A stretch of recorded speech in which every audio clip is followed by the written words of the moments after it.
electric flux. So what is electric flux?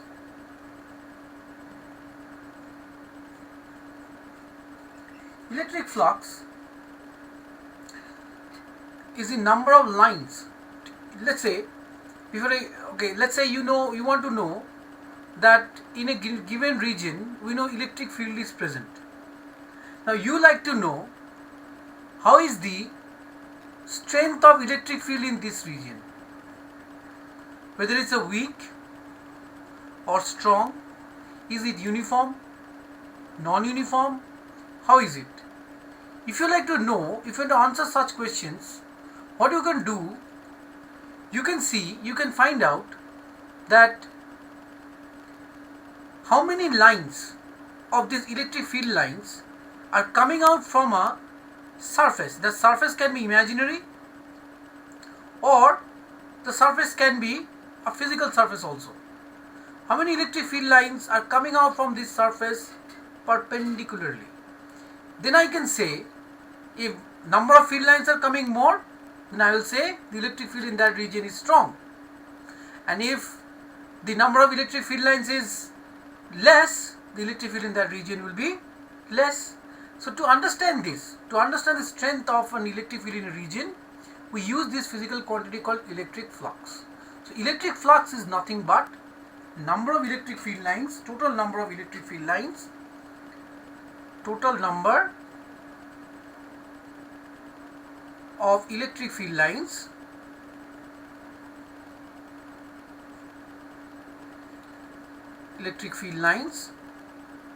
crossing a surface perpendicularly.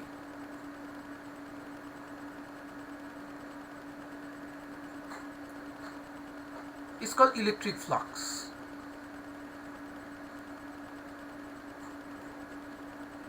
So electric flux you can remember like this. We denote it by the Greek by phi. So this flux is directly proportional to number of electric field lines. So it says phi is number of electric proportional to number of electric field lines. So for example, if I have any surface here like this is any surface.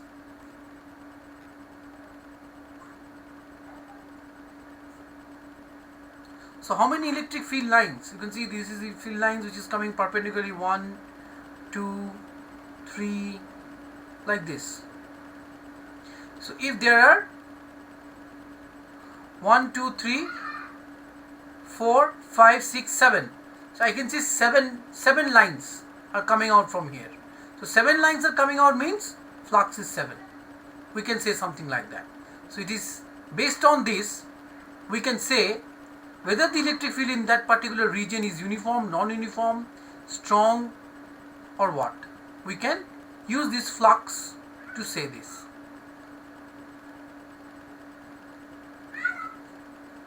Okay. So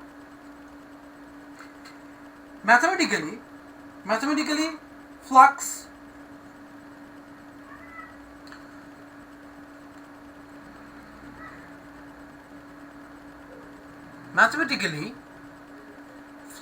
electric flux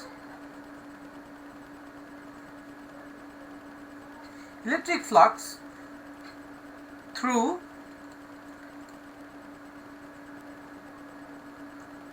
a surface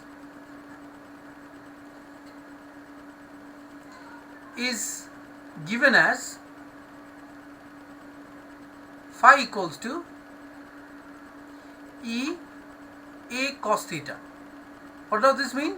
Sometime what will happen is that the electric field or the surface, maybe the surface, this is the surface,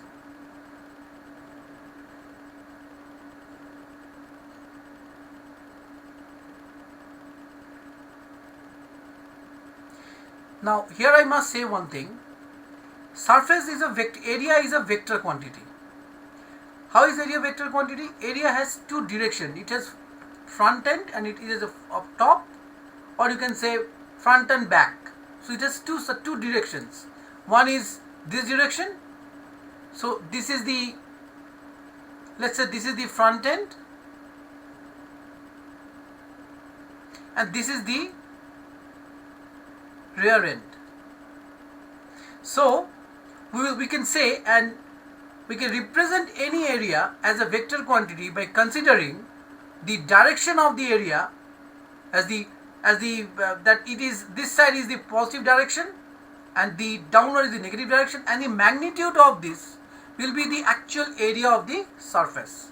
So what I do mean is this, in this case this is a vector or a cap, n cap is the direction of the area vector, and the magnitude of the area will be this one, whether it's a rectangle or circle, whatever, that will be the area vector. So now let's say, considering this in mind, so that means I can write area vector like this way. So area vector would be magnitude of A, so this is my area vector, into n cap. N cap is the direction, whether I am talking about the top or the bottom of the area, or front or back, whatever. So like this way we can represent any area, any surface as a vector quantity.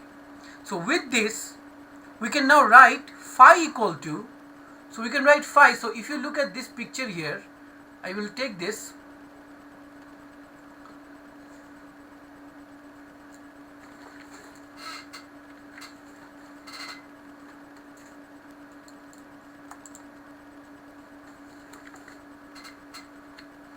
So you can see, if this is the area vector here, maybe the electric field is like this way. The electric field is like this.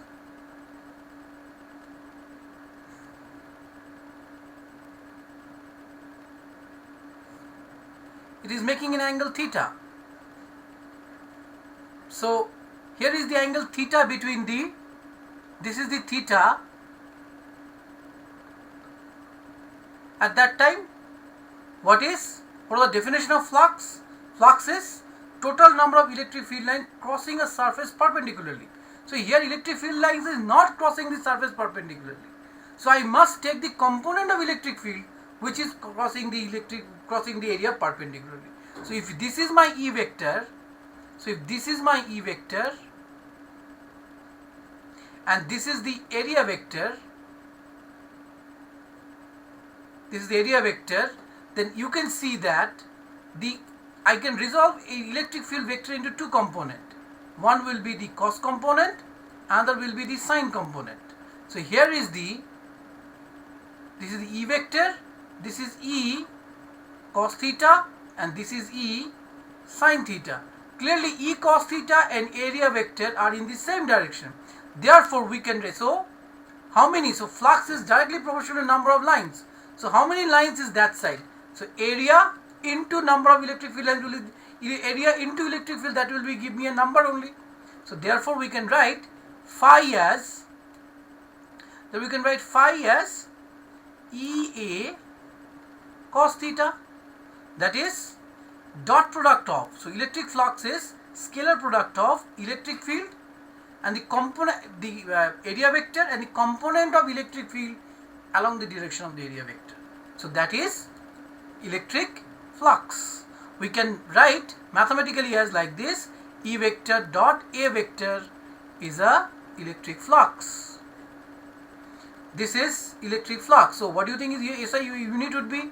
So SI unit will be, as you can see, phi. This would be dimension. We can find out the dimension also first. So dimension Newton, electric field can be written as force per unit charge and into area.